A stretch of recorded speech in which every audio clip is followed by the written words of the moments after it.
오늘 이렇게 국제 아카데미 원우님들을 뵙게 되어서 참 영광이고 또 반갑습니다. 무엇보다도 이 자리를 만드느라 수고하신 우리 배재한 사장님 이하 임직원 여러분, 그리고 또 박정순 회장님과 원우님들께 진심으로 감사를 드리고자 합니다.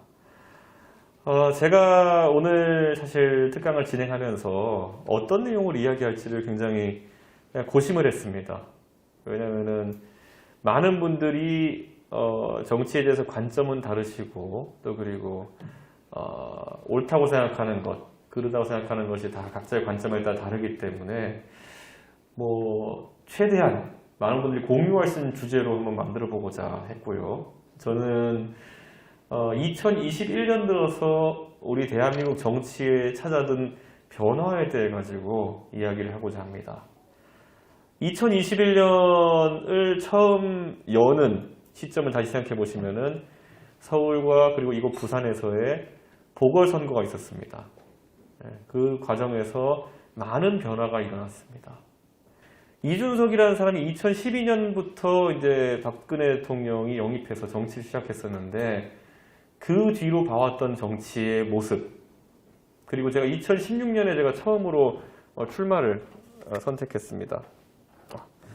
그런데 그 2016년에 출마를 선택했던 시점과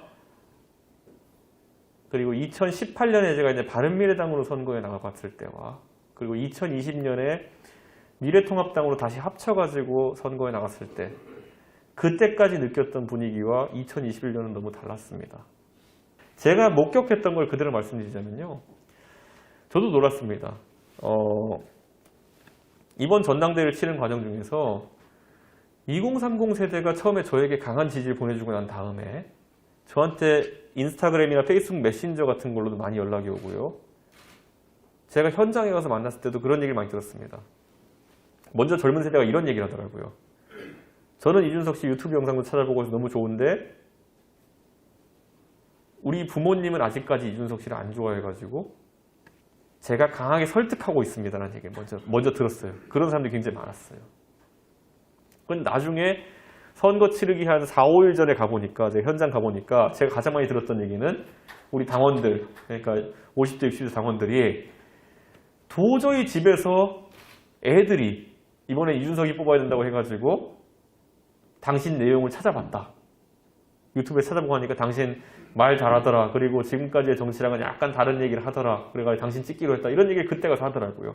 그러니까 우리가 지금까지 선거에 있어가지고 자, 우리가 지금까지 여론 전파 경로라고 생각했던 것들 기억해 보십시오. 원래 보수의 선거라고 하는 것은 60대, 70대 장년층에서 먼저 여론을 형성하고 그거를 자식들한테 내려보내는 방식이었습니다. 애초에 자식들도 물어보고요. 이번에 엄마 아빠 누구 뽑아요? 라고 물어보는 게 문화였다면 이번엔 거꾸로 젊은 세대가 물어보지도 않습니다. 아예 위로 올립니다. 엄마 이번에 누구 뽑아야 돼요? 아빠 누구 뽑아야 돼요? 이렇게 올립니다. 이 문화의 차이 속에서 저는 보수 정치가 완전히 변했다. 이런 생각을 합니다. 그래서 앞으로 바람은 절대 높은 나이대에서 아랫 나이대로 내려가지 않을 겁니다. 왜냐? 인터넷이라는 강력한 무기랑 결합한 2030 세대는 엄청난 파괴력을 자랑합니다. 올해 서울시장 선거부터 바뀐 게 뭐냐면요. 2030 세대가 한 후보를 선택하고 그게 지난번에 오세훈이었고 전당대회는 이준석이었습니다. 선택하면은 그 다음부터는요. 저 모든 데 공표됐지만 저 캠프 2명이었습니다. 공보 담당 하나, 저랑 같이 다니는 수행 일정 하나. 캠프 2명이었는데 저희는 컨텐츠를 만드는 조직 이런 거 하나도 없었어요. 연설문 제가 다 썼고요. 그리고 인터넷 합성하고 있는 저희가 하나도 한 거 없습니다. 그런데 알아서 인터넷 커뮤니티에서 저의 방송을 다 보고 자기들 재밌다 생각하는 부분 캡처하고 합성하고 영상 잘라가지고 짤방 만들고 다 했습니다. 전국에 있는 그냥 저도 이름 모를 아직까지 누가 있을지 모르는 사람들이 다 했던 겁니다. 그 사람들이 엄청난 여론전을 했던 것이고 그게 저를 압도적인 여론 지지율로 당선시켰던 그런 동력이었습니다. 그러나 하지만 지금 명확한 것은 대한민국에 그 바람이 불고 있습니다.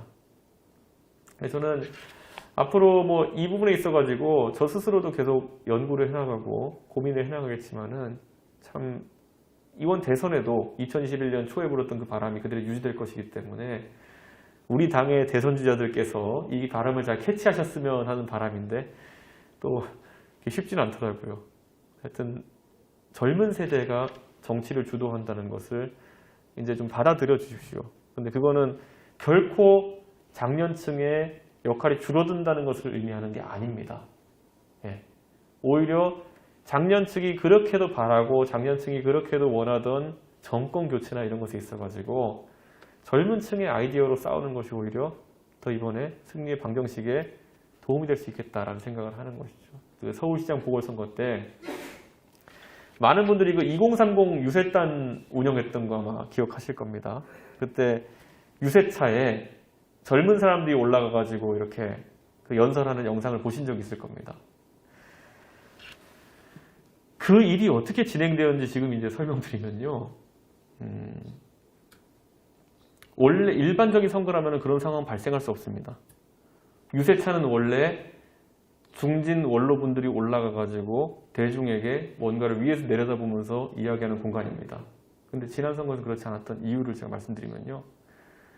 젊은 층이 오세훈 시장을 굉장히 강하게 밀었습니다. 그런데 그 당시에 여론조사도 그랬고 여러 객관적인 지표들을 봤을 때 오세훈 시장이 조직세가 강한 나경원 대표를 꺾을 거라고 많은 사람이 생각하지 않았습니다. 그래서 저희 당의 많은 당협위원장이나 의원들이 나경원 대표를 지원을 많이 했습니다. 그런데 여론조사 결과 오세훈 시장이 이겼죠. 오세훈 시장 쪽에 붙은 사람은 거의 없었습니다. 저와 솔직히 말하면 약간 명의 젊은 당협위원장들이 붙어 있었습니다. 그러다 보니까 나중에 오세훈 시장이 저희 최종 당의 후보가 되고 난 다음에도 상대 후보였던 나경원 대표를 도왔던 분들이 오 시장을 도우러 들어오는 것보다는 오히려 당 밖에 있던 후보였던 안철수 대표를 돕는 길을 선택한 분들이 참 많았습니다. 자, 그런데 결과는 아시다시피 안철수 대표도 또 졌습니다. 오세훈 시장한테. 다수의 사람들이 몰려간 그 캠프가 소수의 사람들이 있었던 그 캠프에게 졌습니다. 그래서 이번 본선은 오세훈 시장이 원래 우리 당에서 오래 활동하셨기 때문에 오세훈 시장을 다 아는 친분이 있는 분들이었어요. 근데 그분들이 중진 원로분들이 오 시장한테 굉장히 미안할 일을 2번 연속을 한 겁니다. 그래서 나중에 본선이 되었는데도 그분들이 선대위에 참여를 못 하셨어요. 스스로 좀 미안한 것도 있고 오 시장님도 마음이 좀 상하시기도 했고요. 솔직히 말하면. 아니 나 대표랑 할 때는 이해할 수 있겠지만 어떻게 당 밖에 있는 후보랑 당 후보가 단일화를 하는데 예? 그때 나가가지고 막 오세훈 후보 압박하는 기자회견도 하고 이분들이 하셨겠습니까? 그러니까 그것 때문에 사상 초유의 선대위가 비어있는 사태가 거의 발생했습니다. 선거에 돌입해서 유세차를 몰고 나가야 되는데 유세차 운영 담당 요원이 없는 거예요. 원래 유세차는요 엄청난 압박과 청탁이 들어옵니다. 네. 후보 앞에 내가 연설하게 해달라는 청탁이 엄청납니다. 후보가 왔을 때 카메라와 이런 언론이 다 오기 때문에 후보 다음엔 어차피 그러니까 후보 직전에 연설하는 사람이 제일 힘센 사람입니다. 원래. 그래서 후보 전 연설에다는 요즘 되게 많은데 이번에는 소위 말하는 그 전직 의원님들 아니면은 중진 의원님들, 원로 의원님들이 단 한 분도 못 올라왔습니다. 저한테 아니면 이재영 전 의원한테 차마 본인을 올려달라는 말씀을 못 하셨기 때문이죠. 이게 굉장히 대한민국 보수정당 역사상 한 번도 없었던 일이고 그 엄청난 이변이 오히려 엄청난 기회를 만든 겁니다. 저희는 연설자를 어쨌든 무대에 올려야 됐고요. 그래서 생각난 게 뭐냐면 그럼 젊은 사람을 2030을 인터넷에서 그냥 신청받아가지고 올려보자. 그런데 당장 첫날 80명, 100명 이렇게 자원했고 그 사람들 올려서 코엑스에서부터 처음 대박이 났고 영상조회수 70만 명 났고 이 모든 것을 가능하게 했던 것은 다 공간이 비워져 있기 때문입니다. 원래대로라면요. 한 선수대로 한 6, 7분 발언하시면 또 마이크 한번 잡으시면 10분씩 하십니다. 또 보면은. 네. 그래가지고 도저히 관심 받을 수 없는 연설을 하게 되어 있는데 이번에 실제로 그래가지고 그 시사 포커스 TV나 아니면 저희 옳은소리 저희 당 유튜브 채널 가보시면요. 2030 세대가 올라가서 연설한 거는 60만 조회수, 50만 조회수 이렇게 돼 있고요. 찬조 연설자로 나서는 안철수 대표가 연설하면은 한 2만 3만 조회수. 정작 오세훈 시장이 연설한 3, 4만 조회수. 후보보다 더 관심 받는 연설자들이 많았습니다. 그게 대중이 원하던 거죠. 유튜브만큼 원색적인 그 성적표가 어디 있겠습니까? 정작 후보는 오세훈인데 오세훈이 나가서 연설하면은 3만 명, 4만 명 정도가 조회수가 나오고 오세훈을 지지하러 나간 연설자는 60만, 70만 조회수가 나오고 첫날 연설자가 했던 말을 제가 하나 소개하겠습니다. 이번에 이 유세가 위력적일 수밖에 없었던 이유. 제가 기억나는 게 제가 무대 바로 옆에 이렇게 턱을 개고 앉아서 그 연설을 보고 있었고요. 그 연설자가 앞에 나와서 젊은 사람이 그 비니 모자 쓴 그 연설자가 나와가지고 연설을 했고 뒤에 오세훈 시장님이 이렇게 딱 서 있었어요. 근데 딱 처음에 그 연설자가 했을 때 어느 대목에서 오세훈 시장이 굉장히 표정이 탁 이렇게 밝아지셨냐면요. 그 연설자가 나와서 이런 말을 했습니다. 뭐 이렇게 처음에 약간 한두 문장 얘기한 다음에 저는 오세훈 후보 별로 안 좋아합니다 이랬어요. 네. 그래서 이게 뭐야 이랬어요 저는 밑에서 보면서. 근데 그 다음 문장이 뭐였냐면은 서울시장 시켜뒀더니 마음대로 때려치기나 하고 그래서 뭐지 이랬어요. 근데 그 다음 문장이 이번 선거에서 굉장히 중요한 문장이었습니다. 그런데 본인도 그게 잘못되었다고 항상 이야기하고 다시는 그러지 않겠다고 하고 여러 번 사과도 했으니까 이제 그 정도면 괜찮은 거 아닙니까? 라고 얘기했어요. 그건 잘 생각해 보시면요. 그거는 20대, 30대 청년이 올라와서 그 사람의 목소리로 그 얘기를 했기 때문에 사람들한테 맞아. 오세훈 지금까지 10년 동안 고생했고 여러 번 미안하다고 했고 잘못했다고 했고 다시는 그렇게 않겠다고 했으니까 이쯤 되면 괜찮아. 는 그 사람이니까 그 말을 듣고 사람들이 형성할 수 있는 정서인 것이지 만약 오세훈 시장이 자기가 마이크 잡고 가가지고 저 여러 번 사과해 줬으니까 봐주세요 이랬으면 안 되는 거죠.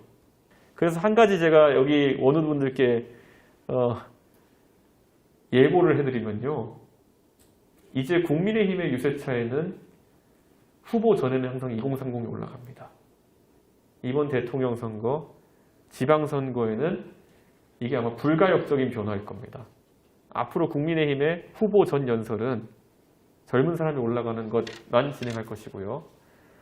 그것을 저희가 이번에 체계화하기 위해 가지고 굉장히 중요한 시스템도 개발하고 있습니다. 돈을 들여가지고. 아마 이번 대통령 선거에서도 지방선거에서도 엄청나게 달라진 그리고 엄청나게 체계화된 그런 국민의힘 모습을 보실 수 있을 겁니다.